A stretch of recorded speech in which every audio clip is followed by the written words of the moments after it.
గౌరవనీయులైన ముఖ్యమంత్రి వర్యులు రేవంత్ రెడ్డి గారికి నమస్కారాలు సార్.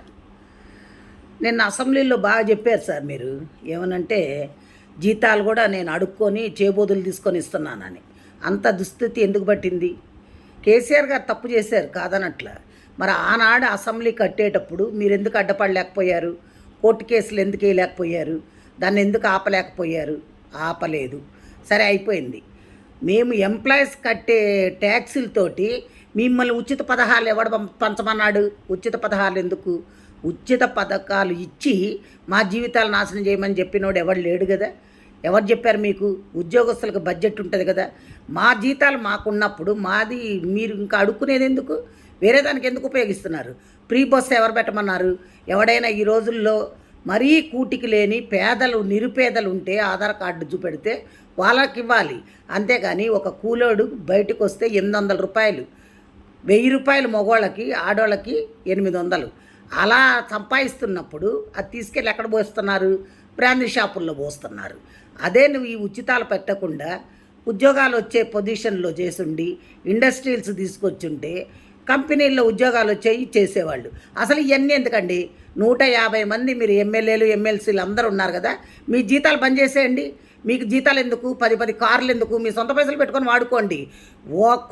కోట్లు పెట్టందే మీరు ఎమ్మెల్యేలు కావట్లా.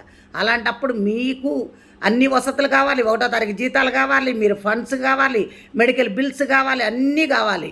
ప్లెయిన్లో ఊరికనే తిరగాలి, ఇవన్నీ కావాలి. ఇవన్నీ ఎక్కడి నుంచి వచ్చినాయండి? ప్రజల సొమ్మండి, మేము కట్టే ట్యాక్సులు అండి. మా ట్యాక్సుల పైసలు మిమ్మల్ని ఉచితాలుగా వాడుకోమని చెప్పినోడు ఎవడు?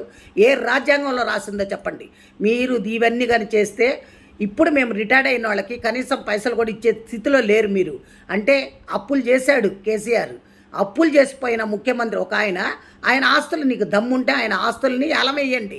ఆయన ఆస్తుల్ని జప్తు చేసి అప్పులు కట్టించండి. ఇది ఒక చట్టం దాండి.